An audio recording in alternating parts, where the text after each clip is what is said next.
राहाता येथील कला विज्ञान व वाणिज्य शाखेत 17 ऑगस्ट रोजी पद्मश्री विठ्ठलराव विखे पाटील यांची जयंती साजरी करण्यात आली। यावेळी प्रमुख पाहुणे म्हणून उद्धव महाराज नेवासेकर हे होते। त्याचबरोबर ॲडव्होकेट भाऊसाहेब बोठे, प्राचार्य सलालकर सर, खर्डे सर तसेच मुलींनी आपल्या भावना व्यक्त केल्या आहेत। शिर्डी साई रूरल इन्स्टिट्यूट कला विज्ञान व वाणिज्य महाविद्यालय राहता, Shri Saibaba institute of engineering research and allied sciences राहता तसेच औद्योगिक प्रशिक्षण संस्था राहता यांच्या संयुक्त विद्यमाने सहकार महर्षी पद्मश्री डॉक्टर विठ्ठलराव विखे पाटील यांची 116वी जयंती मोठ्या उत्साहात संपन्न झाली। या कार्यक्रमासाठी माननीय गुरुवर्य महंत हरिभक्त परायण उद्धवजी महाराज मंडलिक नेवासेकर यांची प्रमुख पाहुणे म्हणून उपस्थिती होती। तर त्याचबरोबर अध्यक्ष म्हणून सन्माननीय डॉक्टर सुजयदादा विखे पाटील त्याचबरोबर अनेक मान्यवर यावेळी उपस्थित होते। या कार्यक्रमादरम्यान अनेक विद्यार्थी विद्यार्थिनींनी तसेच शिक्षक शिक्षिका यांनी आपले मनोगत व्यक्त केले। तर मोठ्या संख्येने विद्यार्थी तसेच शिक्षक वृंद यावेळी उपस्थित होते। डॉक्टर विठ्ठलराव विखे पाटील यांच्या 116व्या जयंतीच्या निमित्तानं त्यांना आदरांजली अर्पण करण्याकरता आज आपण या ठिकाणी एकत्र जमलेलो आहोत। पद्मश्रींची जयंती आपण दरवर्षी साजरी करतो आणि त्यांच्या या कार्याचा नवीन पिढीला या ठिकाणी परिचय व्हावा हा त्यामागे हेतू आहे।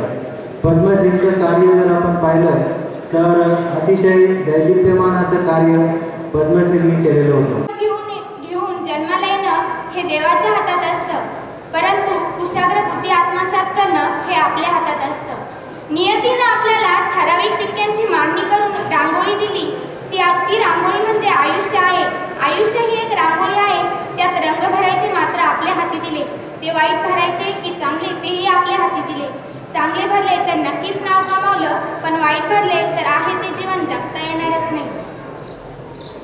आजचा समाज फक्त माणसाचं रूप बघतो आहे, ते फक्त मोहजाळ असतं।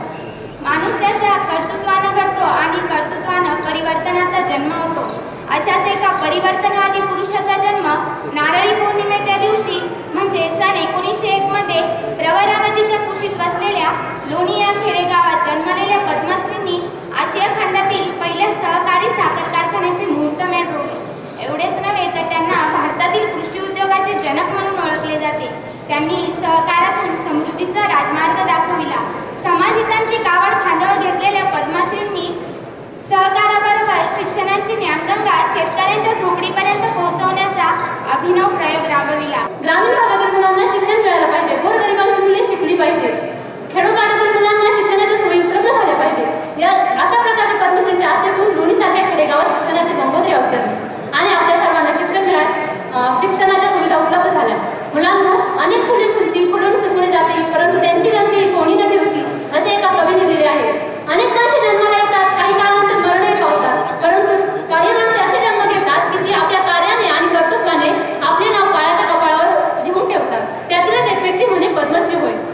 आपण ज्या शैक्षणिक संकुलात शिकतो, मोठे होतो, त्याचा आधार म्हणजे पद्मश्री। केवळ हार फुले गुलालाने प्रतिमेची पूजा करून जयंती साजरी होते असे नाही, तर पद्मश्रींचे विचार, त्यांचे कार्य, त्यांचा आदर्श घेणे म्हणजे ही जयंती साजरी होईल असे मला वाटते। एक शेतकऱ्याचा कैवारी, सामाजिक उद्गाता, शैक्षणिक विकासाचा आधार व आरोग्य सुविधेचा दाता म्हणून पद्मश्रींचा उल्लेख करता येईल। 70-80 वर्षापूर्वी एखादी गोष्ट मनावर घेऊन त्याला चळवळीचं रूप द्यायचं, समाजाला ती गोष्ट समजावून सांगायची, हे सगळंच काम फार अवघड काम होतं। आजच्यासारखी संवादाची साधनं नव्हती आणि अशा काळामध्ये कधी घोड्यावर बसून, कधी बैलगाडी, टांगा अशा साधनांचा वापर करून गावोगाव खेडोपाडी जायचा एखादा विचार, कारण लोक अपरिचित विचारावर लवकर विश्वास ठेवत नाही। आपण बसले जाऊ का, खरंच हे आपल्या कल्याणाचं आहे का, आणि चांगलं जरी काम आपण समाजामध्ये करत असाल तरी बऱ्याच वेळेला त्याविषयी गैरसमज पसरवणारे लोकही त्या काळामध्ये सर्व ठिकाणी असतात। मग अशा सर्व गोष्टीला तोंड देऊन पद्मश्रींनी जे काम केलं, मला असं वाटतं आज ज्या कला विज्ञान महाविद्यालय त्याचप्रमाणे या ठिकाणच्या ज्या सर्व इन्स्टिट्यूट आहेत आपल्या कॉलेजच्या, या छत्राखाली आपण बसलात याचा पायाच पद्मश्रींनी घातलेला आहे। त्याशिवाय हा सगळा विकास या परिसरामध्ये पाहायला मिळाला नसता. पद्मश्रींच्या नंतर पद्मभूषण डॉक्टर बाळासाहेब विखे पाटील यांनी अत्यंत समर्पित भावनेनं देश पातळीवरच्या विविध समाज उपयोगी योजना आपल्याला आपल्या ग्रामीण भागासाठी कशा आणता येतील यासाठी मला असं वाटतं खासदार साहेब हे आयुष्यभर धडपडत राहिले आणि त्यांनी फार तळमळीने या सगळ्या कार्याचा विस्तार की फक्त त्यांचं नाव आपण घेतलं, त्या नावानं काही घोषणा दिली किंवा त्या नावानं काही एखादं काम केलं, एखादी पेपरात बातमी छापून दिली म्हणजे जयंती किंवा पुण्यतिथी होत नाही. कुसुमाग्रजांची एक कविता मला आठवते. कुसुमाग्रज असं म्हणतात, बोथट पुतळे पथा पथावर ही थोरांची विटंबना. बोथट पुतळे पथा पथावर ही थोरांची विटंबना. कणभर त्यांचा मार्ग अनुसरा, व्यर्थ गोडवे गाऊ नका, व्यर्थ गोडवे गाऊ नका. आपल्याला जर या मोठ्या माणसांचा कणभर जरी आदर्श जीवनामध्ये घेता, मला असं वाटतं आजच्या काळामध्ये छत्रपती शिवाजी महाराज होणं कठीण आहे. अपेक्षा आहे लोकांची. आजही कुठे कुठे लिहिलेलं आम्ही वाचतो, राजे तुम्ही पुन्हा जन्माला यावं. कशासाठी यावं त्यांनी जन्माला? निदान आम्हाला त्यांचे मावळे तरी होता आलं पाहिजे.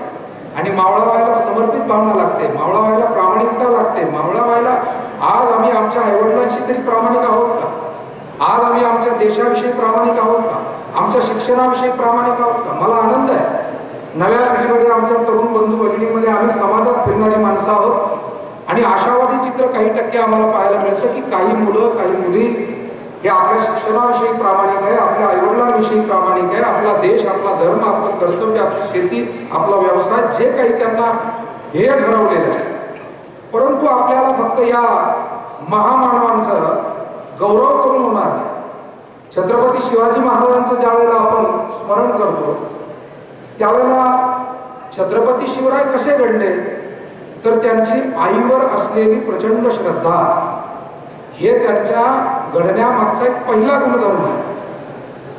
आणि त्या आईने सांगितलेल्या धर्मग्रंथातील अत्यंत चांगल्या उद्बोधक अशा स्वरूपाच्या गोष्टी त्यांनी सतत मनामध्ये ठेवल्या.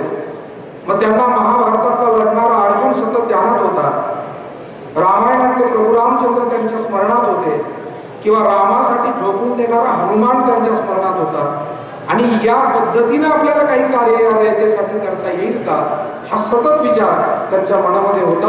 मला असं वाटतं छत्रपतींचं नाव घेत असताना आपल्याला काही गोष्टी जबाबदारी आपल्यावर येते की आपण खरंच आमच्या माय भगिनींचा, भोवतालच्या समाजातील महिलांचा आम्ही सन्मान राखतोय का. प्रतिनिधी गणेश भालेराव सह सुचिता कुलकर्णी, SP 24 तास राहता.